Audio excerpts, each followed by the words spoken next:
में काले जादू वाला बंदर। ये बंदर विदेशी है। तंत्र मंत्र करने वाले इन बंदरों की तस्करी करवाते हैं। लाखों की कीमत वाला ये बंदर इनरवियर में कैसे पहुंचा? जुराबों में कहां से आया 150 ग्राम का ये छोटा सा बंदर? गार्डन में पड़े इस नन्हे से बंदर को देखिए। ऐसा बंदर शायद आपने सिर्फ टीवी चैनल पर ही देखा होगा, लेकिन ये किसी चिड़ियाघर का नजारा नहीं है। ये तस्वीरें हैं दिल्ली के इंदिरा गांधी अंतर्राष्ट्रीय एयरपोर्ट की, जहां से फ्लाइट के जरिए इन बंदरों को दुबई ले जाया जा रहा था। दरअसल ये पूरा मामला बंदरों की तस्करी का है। दुबई के ये 3 तस्कर इन बंदरों को दुबई ले जा रहे थे। ये तस्कर पहले इन महंगे विदेशी बंदरों को बैंकॉक से लाए और उसके बाद भारत के रास्ते दुबई ले जाने के फिराक में थे, लेकिन इंदिरा गांधी अंतर्राष्ट्रीय एयरपोर्ट पर चेकिंग के दौरान CISF ने इन्हें धर दबोचा। ये फॉरेन ओरिजिन के बंदर हैं, जिनको कि बैंकॉक से स्मगलिंग करके वाया इंडिया होके इनको दुबई जाना था। 3 लोग थे, जिसमें राशिद, मोहम्मद और हामिद। ये 3 तस्कर थे जो कि फॉरेन ओरिजिन के हैं। ये दुबई के रहने वाले हैं, जो कि इसी तरह के वन्य जीवों की तस्करी में इन्वॉल्व थे। CISF ने इनको चेकिंग के दौरान आज इंटरनेशनल एयरपोर्ट पे इनको पकड़ा है। इनको कन्विक्शन, इनको हिरासत में लिया है। ये बंदर महज 2 महीने के हैं और 7 इंच लंबे हैं।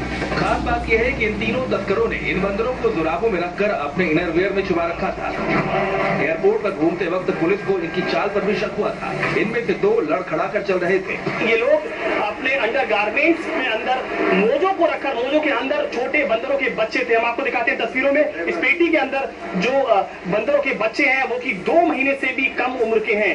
इन बंदरों के बच्चों को उन्होंने जो जुर्राफ होते हैं मोजों के अंदर बंद करके रखा था और उन मोजों को अपने अंडर गारमेंट्स के अंदर, अंडरवेयर के अंदर रखा था। जब CISF को इसकी भनक लगी, PFA की मदद से इन लोगों पर थोड़ा भी संदेह हुआ, तो उन्होंने चेकिंग के दौरान इनको धर दबोचा। ये है वो तस्कर अल ताहिरी हमद, अल शामसी मोहम्मद और अल शामसी राशिद। जब CISF ने इन्हें रोका तो इन्होंने एक छोटे बंदर को कूड़ेदान में डाल दिया। दुबई के रहने वाले ये तीनों आरोपी पुलिस की हिरासत में हैं। इन तीनों तस्करों को कस्टम विभाग को सौंप दिया गया है। देखिए, इन बंदरों को हम लोग संजय गांधी हॉस्पिटल के हवाले कर रहे हैं। वहाँ के डॉक्टर्स की सुपुर्दगी में रहेंगे।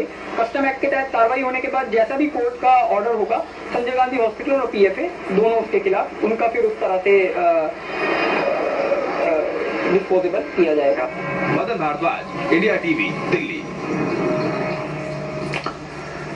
तो इस रिपोर्ट में हम जिनको सुन रहे थे wild life expert Saurabh Gupta, वो इस वक्त स्टूडियो में मेरे साथ मौजूद हैं। सौरभ, बहुत बहुत स्वागत है आपका। हम सौरभ से बात करेंगे, लेकिन उससे पहले आपको बता दें कि आखिर क्यों हो रही थी इस बंदर की तस्करी। महज 150 ग्राम के इस बंदर में ऐसा क्या खास है कि इसे बैंकॉक से भारत और फिर दुबई ले जाया जा रहा था?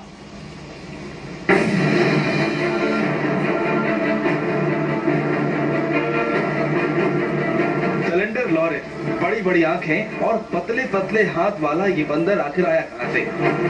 सुनकर हैरानी होगी कि बहुत कम दिखने वाला ये बंदर विदेशी नहीं है, बल्कि शर्मीला सा ये बंदर भारत में भी पाया जाता है। लेकिन लगातार तस्करी की वजह से अब इसे आसानी से देखना मुश्किल है। हम आपको बताते हैं कि यह बंदर आखिर होता कैसा है।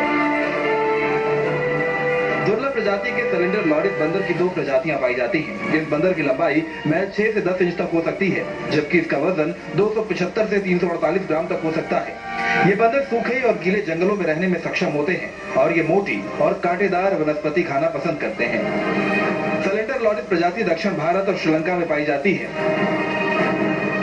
अभी तक ये पता नहीं चल सका है कि पूरी दुनिया में सिलेंडर लॉरेंस प्रजाति के ये बंदर कितनी संख्या में बचे हैं। इनकी गिनती करना इसलिए भी मुश्किल होता है क्योंकि ये बहुत छोटे होते हैं और सिर्फ रात में ही खाने की तलाश में निकलते हैं। ये जो प्रजाति है सिलेंडर लॉरेंस प्रजाति है फॉरेन ओरिजिन की, और ये बिल्कुल दुर्लभ हो चुके हैं, जो कि साइटिस के अंतर्गत आते हैं। छोटे से इस बंदर की पूरी दुनिया में बहुत मांग है। अंतर्राष्ट्रीय बाजार में इसकी कीमत लाखों में है, इसीलिए इसकी तस्करी भी धड़ल्ले से होती है। इस बंदर के शरीर के लगभग सभी हिस्सों का इस्तेमाल किया जाता है। सिलेंडर लॉरेंस का इस्तेमाल जादू टोने में किया जाता है। इसके अलावा तंत्र विद्या में भी इसका इस्तेमाल किया जाता है। इसके शरीर के लगभग सभी हिस्सों से दवाएं भी बनाई जाती हैं। बंदर को मारकर इसकी खाल, हड्डियों और दांतों का इस्तेमाल किया जाता है। हालांकि इस प्रजाति के विनाश का कारण सिर्फ तस्करी ही नहीं है, इंसान ने जंगलों पर कब्जा कर लिया है। भारत सरकार ने इसके संरक्षण के लिए कानून तो बनाए हैं, लेकिन इसके बावजूद इनकी तादाद दिन ब दिन कम होती जा रही है। तमिलनाडु के कोल्लीमाला इलाके में सिलेंडर लॉरीज को पकड़ने पर रोक लगाई गई है। तमिल में इस बंदर को देवांगू कहा जाता है, जबकि तस्कर इन बंदरों को लिलीपुट कहते हैं और विदेश भेजने के लिए इनकी तस्करी करते हैं। Madan Bhardwaj, India TV, Delhi.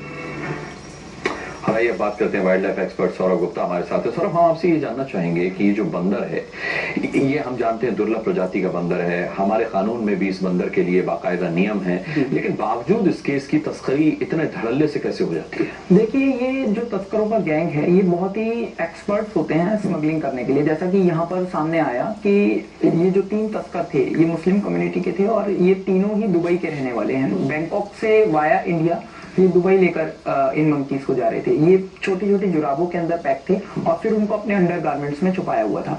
अब देखिए, पुलिस हो या CISF हो, उनको बिना इंफॉर्मेशन के ये सब सूचना नहीं मिल सकती कि कहाँ किस तरह से तस्करी होती है, क्योंकि तस्करी करने वाले जो है वो किसी भी इन्वेस्टिगेशन एजेंसी से आगे की सोच के चलते हैं और उनकी सोच भी इसी तरह की होती है। जिस तरह आप देखें कि अगर इंडिया में ही देखें, इंडिया से जितने भी बंदर चाइना जाते हैं वो इसी तरीके से जाते हैं और इंडिया के मेनली लाल किला मार्केट जो है, वहां पर इसी तरह से इंडियन वाइल्ड एनिमल्स को या पैरेट्स हों या कोई भी इस तरह के फैल्कन हों, जैसा कि इंडिया से फैल्कन की बहुत ज्यादा स्मगलिंग होती है, उनको सॉक्स के अंदर पैक करके और अपने अंडर गारमेंट्स में छुपाकर दुबई ले जाया जाता है। वहां पे जो शेख होते हैं वो हीरा तराशने के लिए हमारे बाजुओं का यूज करते हैं। इसी तरह से ये जो मंकी है स्लेंडर लॉरिस प्रजाति का, ये जाता है, जो शेख होते हैं उसमें रिप्रोडक्शन के लिए, रिप्रोडक्टिव ऑर्गन्स को एक्टिव करने के लिए इस बंदर को मार के वहां पर खाया जाता है हर्बल मेडिसिन के तौर पर। और ये लगातार स्मगलिंग होकर सभी दुबई और सऊदी अरब वगैरह की। लेकिन आपको यहाँ बीच में करेक्ट करना चाहूंगा सौरभ, तस्कर सिर्फ तस्कर होते हैं, जाति या धर्म विशेष से उनका कोई लेना देना होता नहीं है और मुझे नहीं लगता कि किसी धर्म या जाति विशेष का इससे कोई लेना देना है।